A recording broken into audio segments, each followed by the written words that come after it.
Howdy folks, welcome to everybody who's here live to the Salt Mines Q&A for October, and if you're watching this on Monday as Mingles with Jingles, hope you all had a great weekend and welcome to another episode of Mingles with Jingles. I wasn't sure I was going to make it today. I woke up at 4 in the morning for an old man piss, and then I couldn't get back to sleep, so I've been up a long time. And, I don't know if you know, it's like you wake up at 4, you can't go back to sleep, so you lie in bed for a few hours. At 6 o'clock I thought, screw it, I'll get up. I'll go and play some Cyberpunk Phantom Liberty. Within 2 hours I was utterly exhausted. I thought, I've still got 3 hours to go before the Q&A, I'm never going to make it. But my second wind kicked in about an hour ago, so I'm loaded up on caffeine. Seriously, don't get old, kids. It sucks. Anybody here who's over 40 knows exactly what I'm talking about. Everybody else, you've got this to look forward to. Anyway, without any further ado, I'm going to crack straight on with the questions. And the first one comes from Basement NATO Jesus. Dear Rear Admiral of the Salt Mines Navy, in the past you mentioned if YouTube didn't work out, you'd stock shelves as some other low-skill job. But my question is, even before you joined or after you got out of the Navy, has any trade, blue collar or skill caught your attention and made you think about pursuing it? I was actually a barman before I joined the Navy. And I was pretty good at it. And I really enjoyed it. And I don't know. It's bizarre because I really don't like people. So the idea of working in retail and dealing with customers makes my skin crawl. And yet I was actually this was 1980s. It was a while ago, and it wasn't like a high pressure bar tending job like in a nightclub or a city centre pub or something. It was in a working man's club up in the northeast. But I did enjoy it, and I was pretty good at it. I might give that a crack. Also, there's a new whiskey bar just opened in Portsmouth, which I haven't gotten around to visiting and trying out. So that's a thing. Oh no, we're veering wildly off topic here. Let's move on to the next question. This is from Cheap Milk. Jingles, did you consider giving Scam Citizen another look? Scam Citizen. Hell, you're to blame for me going down a space sim rabbit hole when you showed off Elite for the first time. I do keep going back to Star Citizen, like every year or so. But nothing ever seems to change. It's how long is that? Is it? It's well over 10 years in development now, surely. I mean, I despair of it ever actually coming out.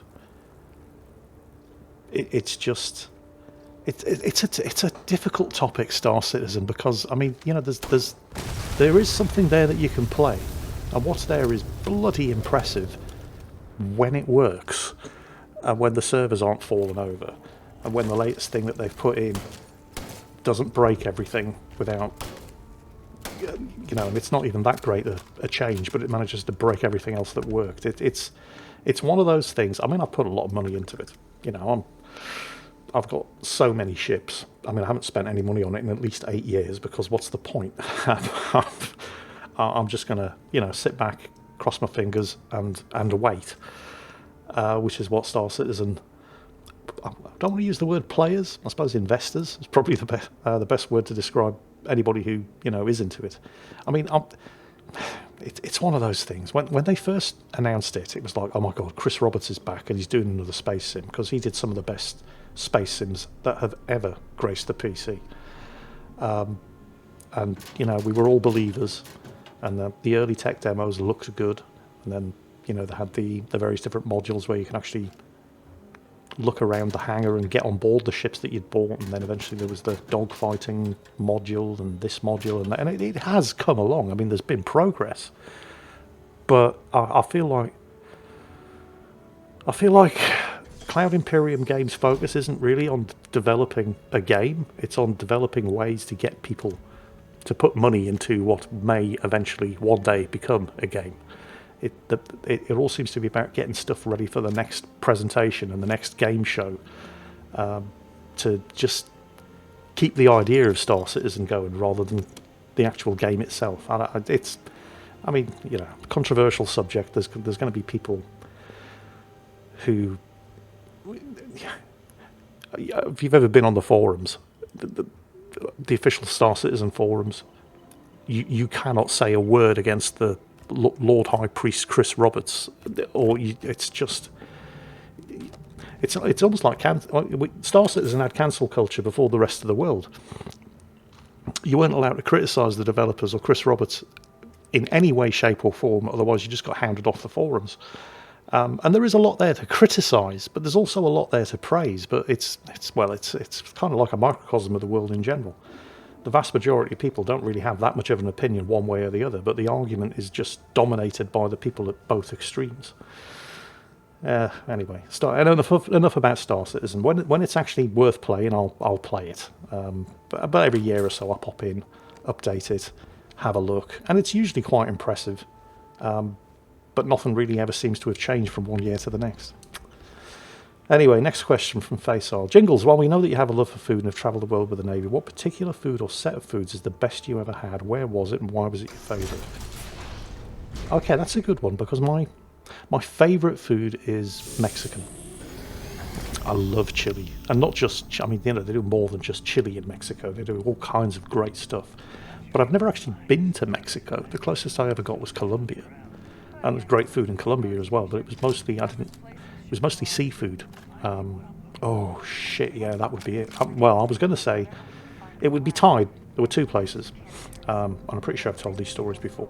But the best food I've actually had was in Rio de Janeiro and Colombia, Cartagena in Colombia. So in Rio, it was, I can't remember which World Cup it was, but it was the one that was held in Japan, and Brazil won it. And we were out on a restaurant called the Restaurant Tiberius on the Copacabana beach, and it was the night of the World Cup final. And so the beach was just lined with these massive TV screens, and everybody was partying on the beach, getting ready for the football match. And we were in this restaurant, and it was there's a word for it. I can't remember what it is off the top of my head, but it's a specific Brazilian type of cuisine where they basically have like 15 to 20 different cuts of meat. And they keep coming around with these massive skewers with like half a pig on it, and they will carve strips off onto your plate. And they will keep doing this over and over and over with all these different cuts of meat until you tell them to stop. And it was just so astonishingly good. And ridiculously cheap, of course, because of the exchange rate. And that was amazing.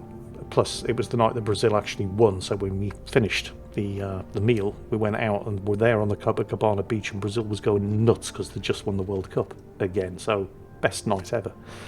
But the other time was in Cartagena in Colombia, and we were there for about a week.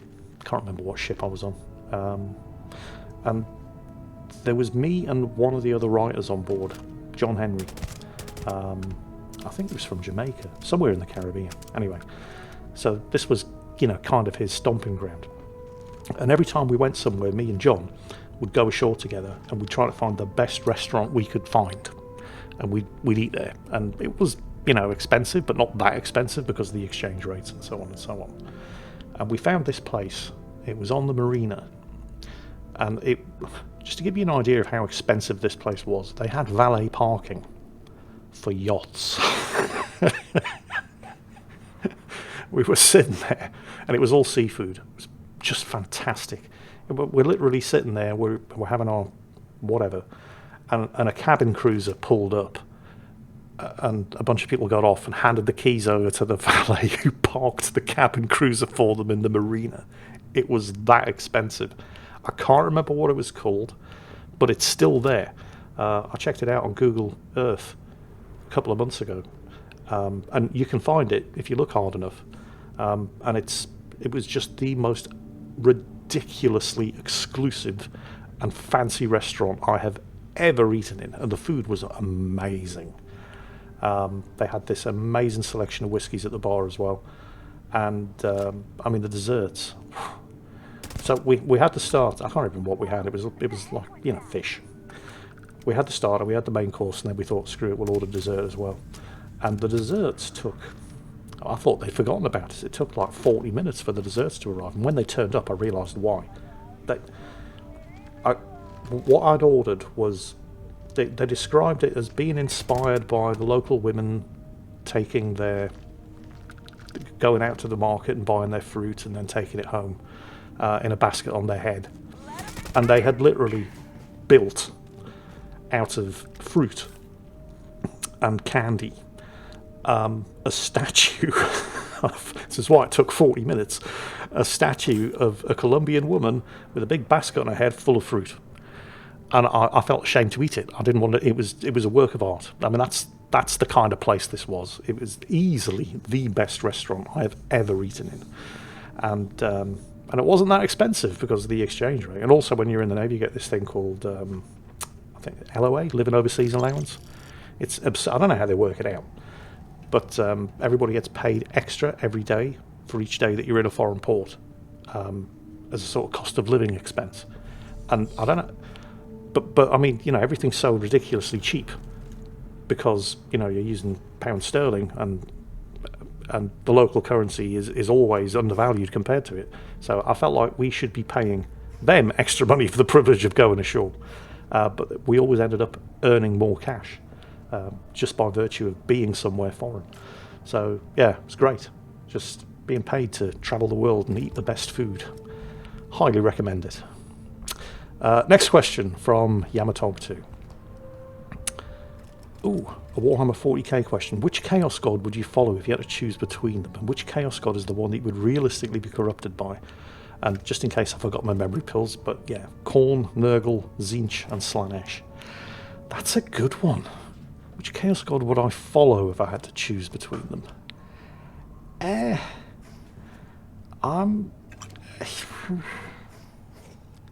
I'd probably go with Tzeentch, the Chaos God of Change.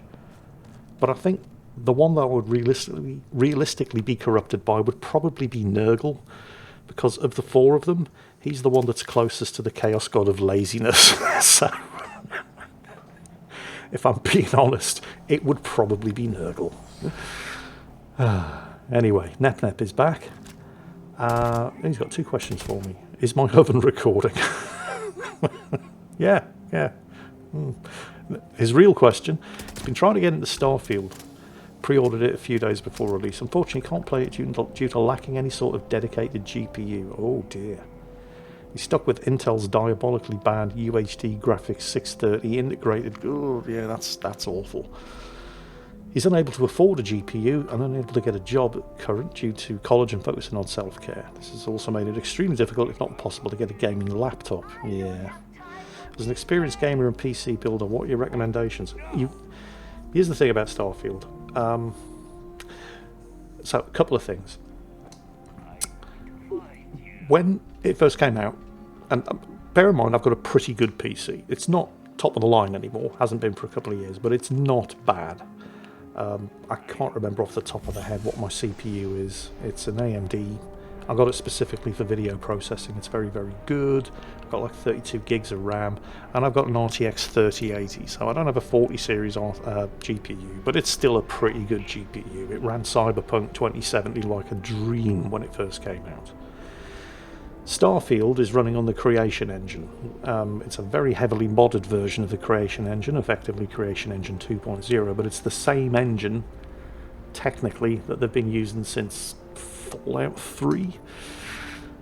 I couldn't get Starfield to run faster than 40 frames per second on ultra settings. So I thought, okay, that's a bit rough. So I dropped everything down to high settings. And then it ran at 40 frames per second. So I thought, oh, okay. So then I dropped it down to medium settings. And then it ran at 40 frames per second. So I don't know what the hell is going on with graphics optimization in Starfield, but it doesn't appear to be working. The other thing that you need to know about Starfield, which is basically my way of saying I don't think it really matters what GPU you've got. It's going to play like a bit of a dog, even with the good one. The other problem is you must have a solid state drive. In fact, they've since release, I think they've now changed the minimum system specifications to a solid state drive. It will install on a hard disk. It will play on a hard disk if you are prepared, because there's a lot of transitions, because basically a lot of stuff in Starfield is hidden behind loading screens. Like you enter a building, there's a loading screen. It's just like Fallout 4, it's just like Skyrim. On a solid state drive, those transitions take a second or two. On a hard disk, they'll take a minute. And even walking around places like New Atlantis, playing on a hard disk, every 30 seconds or so, it will have to stop to buffer shit in, and you will freeze for a few seconds. So I would recommend I would recommend that you're probably going to have to spend quite a bit of cash, because at the very least you're going to need something with an SSD, because it's basically it's technically playable, but it's realistically unplayable without an SSD, and it does require, I have no idea why, a meaty graphics card. So sorry, I don't have any good news for you there. AAMC Woods N6 says, Jingles, during your time in the Royal Navy, did you ever get the chance to visit the PNW part of the US Pacific Northwest? I did not. And if so, what did you think of it? What was the closest I ever came to that part of the US? Yeah, I only actually went to the Pacific once. 22 years in the Navy, and I only went to the Pacific once, and that was, I flew down to Valparaiso in, I think, Chile? Or Peru? I can't remember. It was Pacific coast of South America to join HMS Manchester. And then we went up the Pacific coast of South America through the, I want to say Suez, no, the Panama Canal. And that was when we went to Colombia, and we did, that. But we never went up the Pacific coast of the USA. So the closest I ever got would have been... I'm trying to think of the name of the airport in Texas. I had to do and I never even left the airport. I was in Texas for a couple of hours getting a connecting flight at one point. I think it was when I was in Louisiana. I had to fly from London to whatever the airport is in Texas, in Dallas, and then get a connecting flight from there to Louisiana. And that's the closest I've ever been to the Pacific Northwest. Because it's got very similar weather to us up there, in some places. It's like just cold and wet.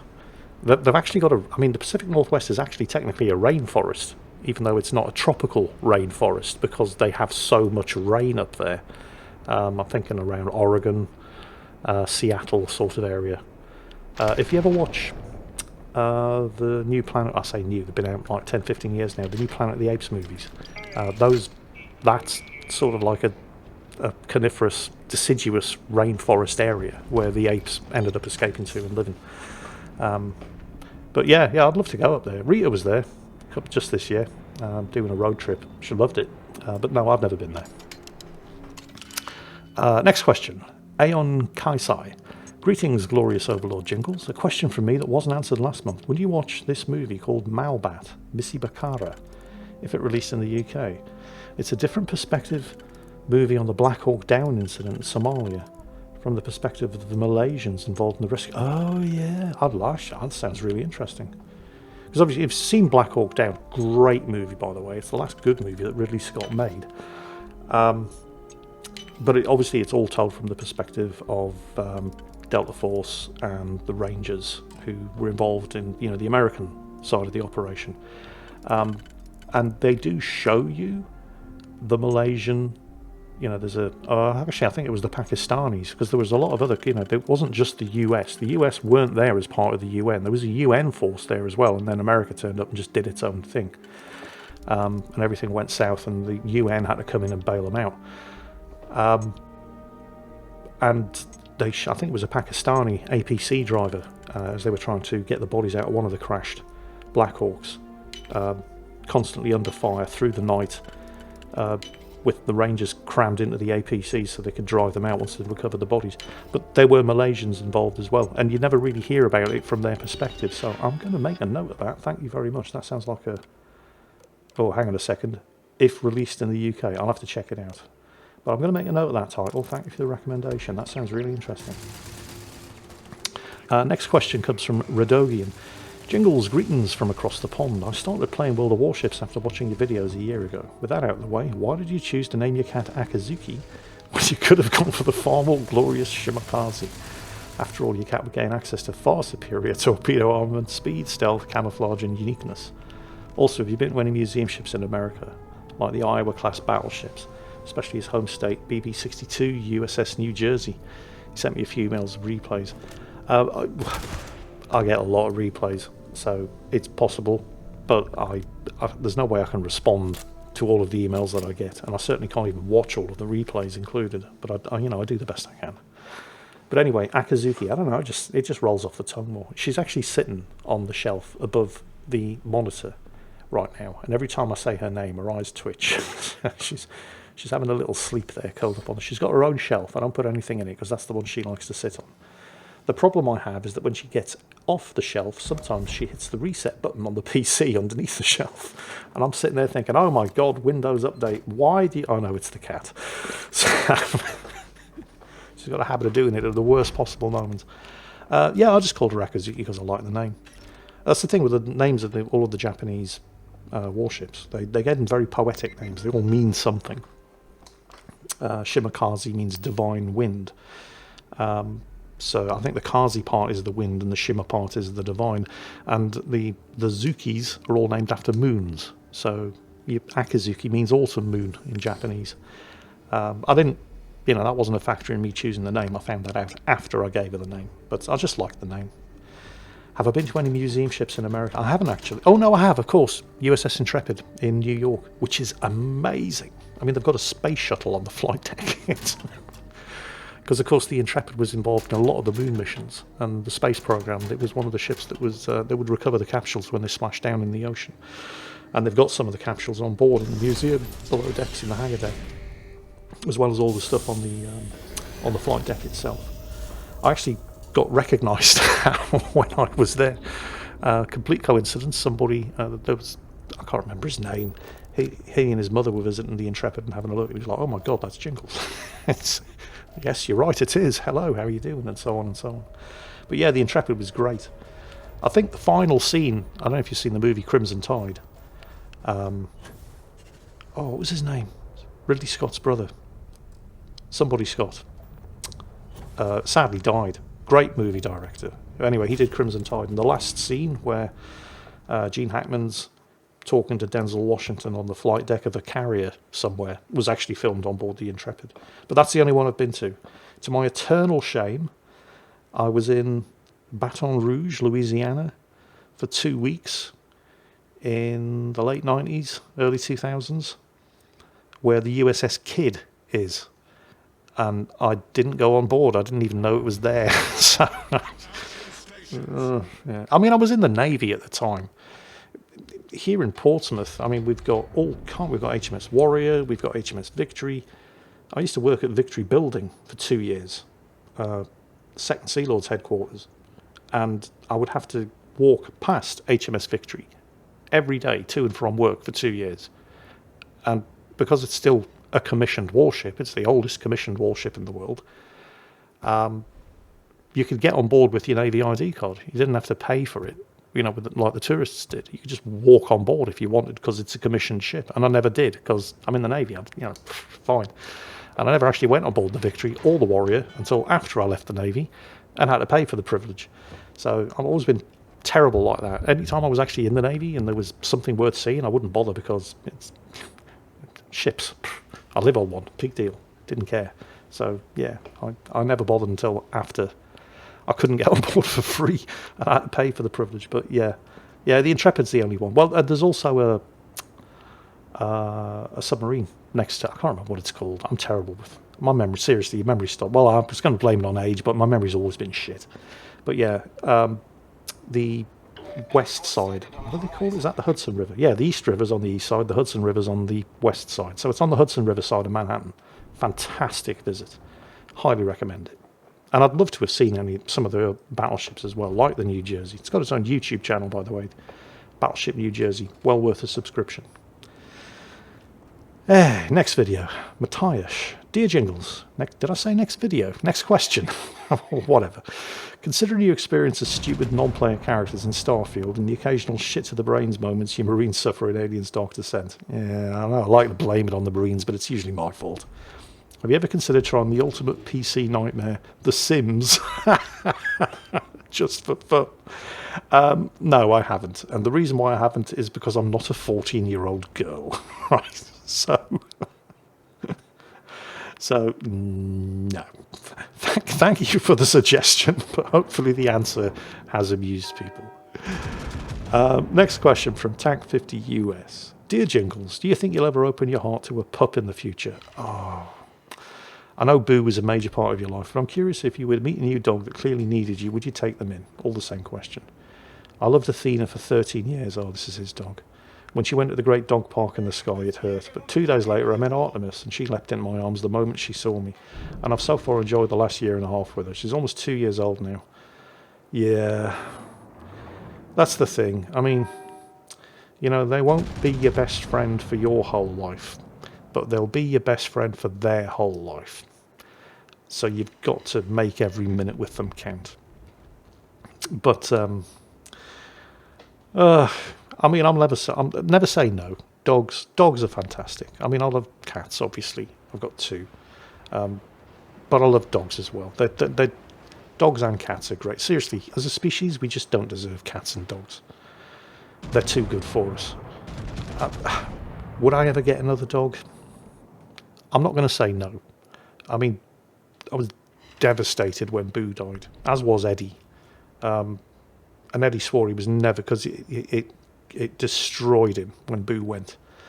And he swore he would never get another dog because he loves them, but he couldn't put himself through the heartache of being with them when they die, because they don't last forever. At best, you get like 15 years with them. And cats are easier. Cats can look after themselves. Dogs require, I mean, even Boo was a tiny little thing, but he had to be walked twice a day, work off all his energy. And you know, dogs are, I mean, you get a lot from them, but you've got to put a lot in as well. And cats are just much more low maintenance. So I'm happy with cats. I mean, I'm not going to say I'm never going to get another dog, because you never know. You know, the right dog, absolutely. But I don't have any plans. I'm happy with my two girls. Next question comes from Gravity Falls 618. Hi Jingles, hope you're well. Are you a fan of the James Bond series, and if so, which movie is your favourite and why? I kind of am. But of course, does this count as a spoiler? Because it's been a few years now. But the last Bond movie, he kind of died, didn't he? Leaving it open for whoever as the next, because it won't be Bond anymore, would it? There'd have to be the new 007. I really liked, I can't remember her name, the black woman who played 008 or whatever. She was really good, and I wouldn't object to her taking over the role. She was also in what was it, Captain Marvel movie, Captain Marvel's human best friend. I can't remember her name. But yeah, I thought she was really, really good. I mean, there have been a couple of names that popped up that obviously everybody has their own opinion. But I think my favourite Bond movie, because I mean, first you had Sean Connery, and then there was, what was his name? The Australian, George Lazenby, who was in just the one movie. It was a very important movie, actually. A lot of stuff happened in that. He got married and his wife died and blah, blah, and so on and so on. And then he basically got sacked. And then Roger Moore, and then Timothy Dalton, and I'm probably, who's name? Oh yeah, of course. The Irishman, whose name I can't remember. Goldeneye, him. Started off really well, and then the movies got bad. And then of course Daniel Craig, and I quite like the Daniel Craig movies. Roger Moore was always my favourite Bond. I know, but it was the 70s and the 80s, and I was a kid, and he was like my James Bond. He was Bond when I was watching, you know, first being exposed to Bond movies. I fully confess that he's not the best Bond. He had some great movies, but he also had some really, really bad ones. It's like every Bond seems to start off with some really good movies, and then they just get... Oh, Pierce Brosnan. That was the guy I was trying to think of, the Irish actor who played Bond in the 90s. Because he started off with an amazing movie, Goldeneye. Great movie. And they ended up with the world is not enough, and they were some bloody awful movies. What's his name? Timothy Dalton. He started off with some great Bond movies as well. What was it? License to Kill, where he got his license to kill revoked and he went rogue. Great movie. And then they just kind of, I don't know, it's like they spend all of the writing budget on the first movie every time they hire a new actor to play Bond. And then they just end up, I don't know, jumping the shark halfway through, and eventually, although Daniel Craig, I think his movies were consistently strong all the way through. I've forgotten what the point of the question was here. Oh yeah, favourite Bond movie, Live and Let Die. It might have even been Roger Moore's first Bond movie, and it was absolutely awesome. Because Bond movies are known for a lot of things. Bond himself being, a bit of a git, but with charisma, gadgets, crazy stunts, and lame humour. and with Roger Moore, they kind of leaned more into the lame humour, but he still had some cracking good movies. Live and Let Die, for me, best Bond movie ever, because everything about it worked. And also a big fan of, what was the one we went into space? Moonraker. Yeah, I loved Moonraker as well, even though it absolutely wasn't one of the best Bond movies. But it was, at the time, I was about 9 years old, and it was, Star Wars had just come out, and it was the best thing I'd ever seen since Star Wars. And there have been some, each Bond actor has had a movie or three that were awesome, and then also a bunch of movies that were pretty terrible.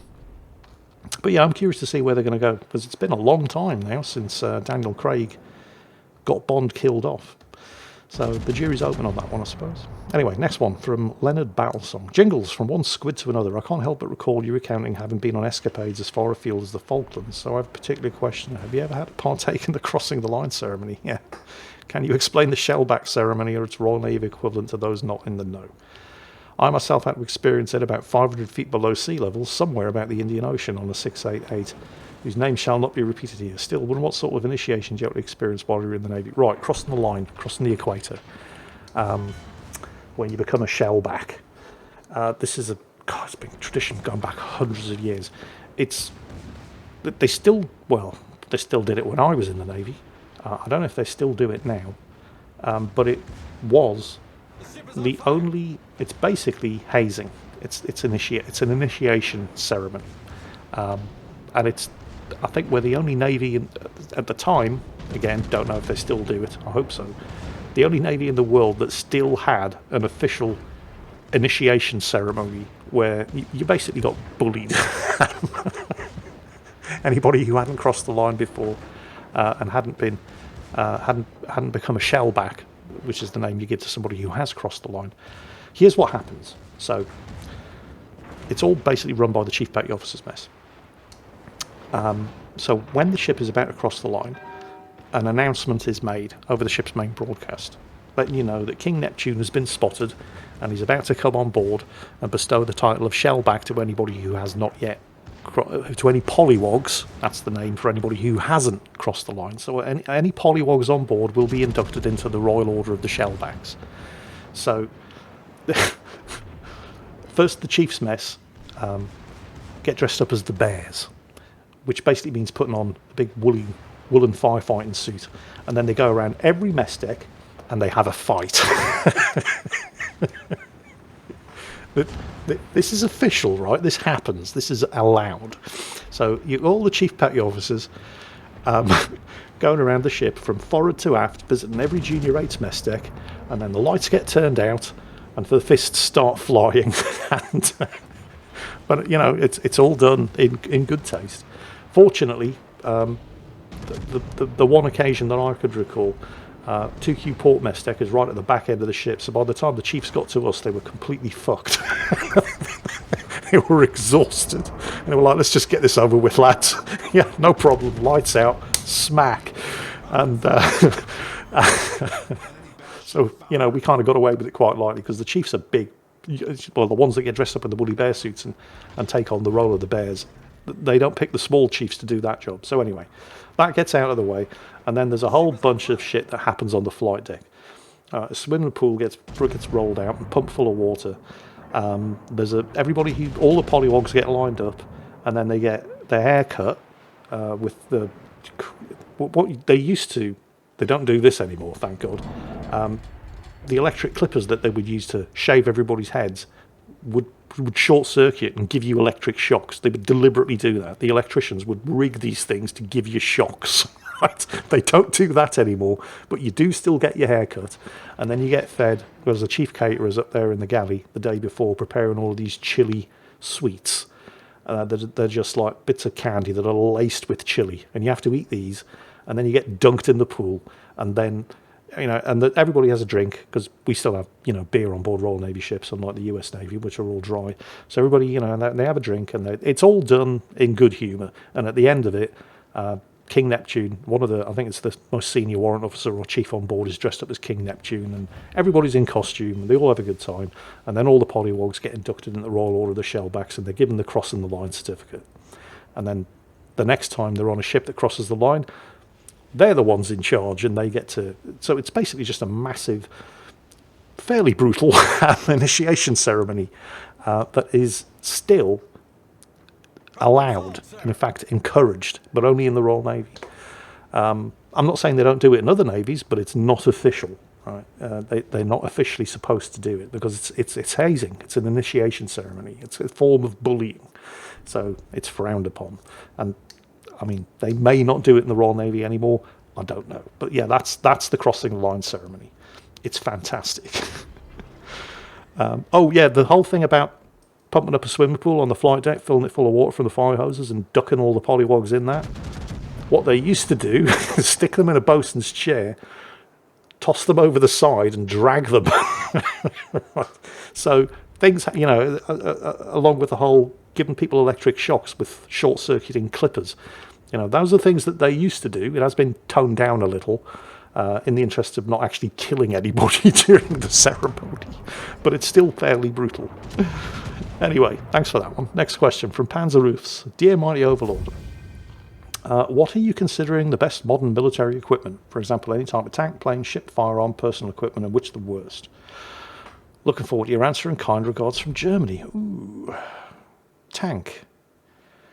Well, not the Challenger. I mean, don't get me wrong, the Challenger 2 is not a bad tank.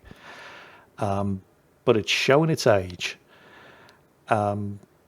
I would have to say, as far as tanks are concerned, I've got to say either the Abrams or the Leopard 2, that is. I mean, the Abrams is constantly being updated. I think they're just coming out with a new package for the Abrams, which they're basically calling the Abrams 2. But it's constantly being kept up to date. And the Leopard 2 was just really, really good right from the start, and still is. I mean, patriotically, I'd like to say the Challenger 2, and it is a good tank, but it gets the job done. It's tough as old boots, but it doesn't have the same capability as the Germans or the Americans. Ship, I haven't really been keeping up to date. I mean, the Type 45 destroyers, when they've ironed all the kinks out, are going to be very, very capable. I noticed their US Navy's decommissioning its Ticonderoga-class Aegis cruisers. I never thought that would happen. But then again, I suppose they're not new ships anymore, are they? And you just need the radar system. You don't need the cruiser that it comes with. And the radar system is still being installed on various other different newer ships. So, yeah. Aircraft. I don't know. I mean, it depends what it's for. The F-22 Raptor is the best fighter aircraft in the world. And the F-35 isn't a fighter. It's a multi-role strike aircraft that can do a fighter's job, but is just better at putting warheads on foreheads than the F-22. The F-22 is a dedicated fighter, and it's the best in the world. What's that one that the Russians... Is it the Su-57 Felon? It's a bit like the T-14 Armata. It doesn't actually exist. They've made a handful. And when you look at like the radar cross-section of an aircraft, the F-22 has something, or the F-35, I think, has the radar cross-section of a golf ball. And the Su-57, which is supposed to be 5th generation stealth, is 1,000 times more detectable. It's like the T-14 Armata. It's a tech demo. It's not an actual tank. I think Russia still only has 14 of them. They've got less than 30 Su-57s. It's just... You basically have to go with the American stuff because they spend more than the next 26 militaries combined. And 24 of them are their allies, so it's unsurprising that they have the best gear. Although, I mean, you know... There's it used to be the case, because in the 80s it used to be the case that America had the best gear, but Britain had the best training. You know, our gear wasn't as good. We didn't have the same amount of money to spend, but particularly in the submarines, because you know basically everybody comes to us for training. The Perisher course, the toughest command course in the world. The training made up, and training goes a long way. And in the 80s, the US Army was in a real shit state. Zero discipline, endemic drug use. But they've cleaned their act up since then. And now the Americans have got the training and the gear, so it's difficult to argue with them. Anyway, moving on. Bearcat Racing. Evening Jingles. I hope you know I'm missing my over 70s nude aerobics class for this. If you could go take one modern weapon back to help fight in World War II, what would it be and why? Thank you so much. Give the flu sex and treats from Australia. Whoa, that's a good question. I might have to stop and think about this. One modern weapon back to help fight in World War II. Oof. Yeah, that is a very good one. You know, I'm going to have to turn this one over to you. This is going to be a good one for the comments. I'll have a good think about this, and I'll try to post a pinned comment when this goes up on YouTube. Because... that is an excellent question, and I'm sure you're all going to have your own ideas. So feel free to leave a comment saying, if you could take one modern weapon back to help fight in World War II, what would it be and why? And that is an incredibly good question. You could probably do a whole video on that one. Yeah, Bearcat Racing, excellent. I'll have a good think about that. When this goes up on YouTube, I will post my answer as a pinned comment. But everybody else, feel free to chip in on that one, because that is an excellent question. Next one comes from MakerWhoosh Foundation. Do you think World of Warships is dying? Flambas had a 2v2 match a week ago in a Super CD on EU in the middle of the day. The streamers I watch look like they're chore or hate playing. I still like watching highlight games, but almost everyone has a wargaming moment that reminds me of why I uninstalled. Played its predecessor Navy Field, and that game died about the same way, just quicker because free advertising on YouTube wasn't a thing yet. Actually, Wargaming grabbed a lot of the disgruntled players when it became too much pay for skill. I'll just play World of Tanks until World of Warships comes out. It was a common post before the Navy Field forums got closed. So, how long can the milking continue? How long will the player base stay big enough to hide the wells in the laundromat? And how glad are you other games get views on your channel? Scratch the cats behind an ear for me. I wouldn't say the game's dying, but it's not in great health. I think there were certain changes made on the Russian server, which is in a bad state. But changes made to carriers, carrier nerfs, I can't remember the specific details. I think Flamu did a video on this because the numbers on the Russian server were like getting seriously bad. And only on the Russian server they made a nerf to carriers to try to encourage people to come back or to keep playing. So that's kind of how you can tell that the server's in a shit state, when they start nerfing carriers. That's how you know your server is in trouble. Actually, do you remember what was it they did? Oh, it was hilarious. I can't remember the specific circumstances, but they fucked something up because, you know, they're wargaming, they always do. They'd done something, some patch had come out, and then they over-nerfed something, or they basically just failed to deliver on whatever it was that they promised again, whatever it was. And the backlash went onto Steam, and they started getting review bombed on Steam. Now, I don't know if you noticed, but when you flash up World of Warships, you get the splash screen, the intro, and they've got and also on the forum, it's got all the different systems that the game's available on. So, you know, Xbox, PlayStation, PC, Steam. They removed the Steam bit from the splash screen at the beginning of the game, and any reference to Steam from the forum, from the official portal, in order to try to stop people from going onto Steam and review bombing the game. It was that bad. The backlash actually hit them in the pocket. People were going onto Steam thinking, oh, what's this World of Warships? Reviews, mostly negative. I won't bother with that then. Yeah, it turns out you can actually make them chat. I can't remember what it was. But again, feel free to remind everybody in the comments exactly what the hell it is I'm talking about here, because I can't remember the specifics. But they'd done something that pissed off so many people that they actually ended up getting overwhelmingly negative reviews on Steam as a direct result, and were forced to not only hide the fact that the game was available on Steam to new players, but also partially walk back whatever it was they'd done. Anyway, Ben Marine, Mighty Overlord. Our analysts predict that our salt mines will run out in 60 years. Shall we diversify our portfolio or buy more salt mines? On a serious note, what is your opinion on the situation in the damn Balkans? Wait. Balkans? So, like the former Yugoslavia, Croatia, Montenegro, places like that? Should I have been watching the news, or are you referring to Ukraine?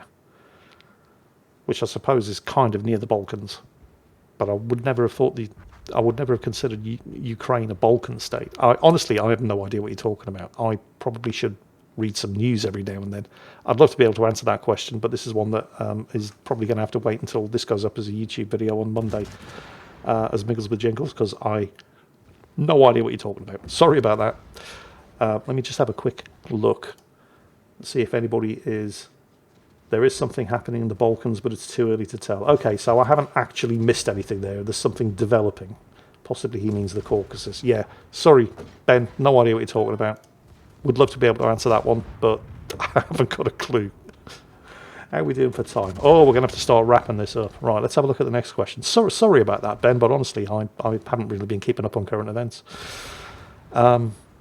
JRS Viking, will we see any Boulders Gate 3 content on your channel? I kind of doubt it, because here's the thing.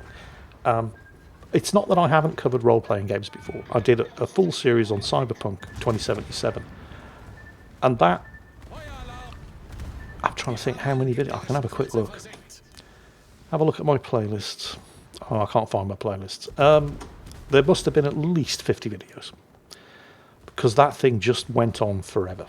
I'm kind of having the same thing with the Phantom Liberty expansion, where I've put like 3 hours into it, and it still feels like it's just starting, and it's been this relentless roller coaster ride. I'm just waiting for things to calm down and stop exploding so I can actually take a breath and figure out where I am.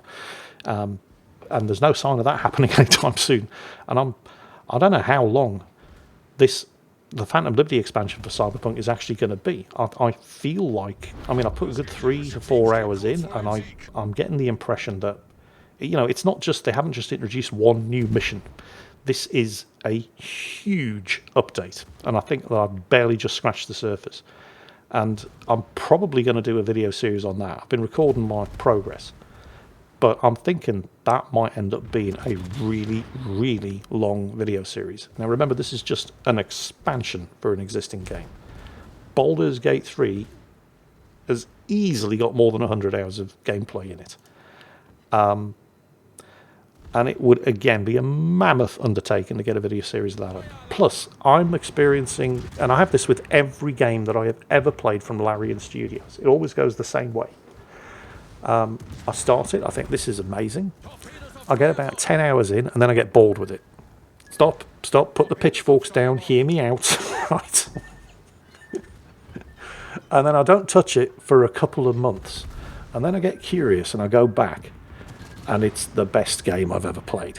And I'm like, why did I stop playing this? It was the same with Divinity Original Sin 2. I started playing that, and I thought, oh, there's some good ideas here. This is nice. Yeah, I'm getting kind of bored. And then 6 months later, I come back because I've got nothing to play, and I'm hooked. And it's just the most amazing thing I've ever played. And I'm kind of in that situation with Boulders Gate 3. And I think a lot of people are saying the first like 10 to 20 hours, they're good, but they don't hook you. And you have to really start developing a relationship with the characters and really getting into the plot before the game really opens up for you. And I'm not quite at that stage yet with Boulders Gay 3. But I'm sure I will be, and I'm sure it'll be, once again, because it's Larian Studios, and this happens every time I play one of their games, the best game I've ever played. Next question from Eddie the Yeti. Jingles, I've been watching your channel since I was 14. Holy shit. And I'm now almost 24, but also wanted to say that you gave me a huge interest in tanks, ships and aircraft, which became one of the reasons that I graduated a degree in mechanical engineering very recently. Oh, congratulations. Now to the actual question. I know you enjoyed your job as a writer in the Navy, but what was the most annoying thing about it? So I'll probably explain what a writer was. Basically an administration clerk. You handle all of the administration on the ship, all of the mail, all of the naval pack system, the information that everybody needs to refer to get basically everything. Everybody's pay, leave, travel, you do the whole thing. And I loved it. And I was pretty good at it.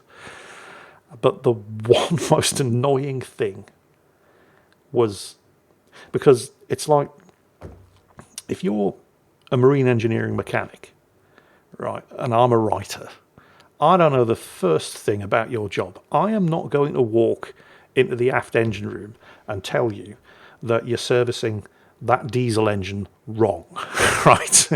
Because that's your job. I don't know anything about it.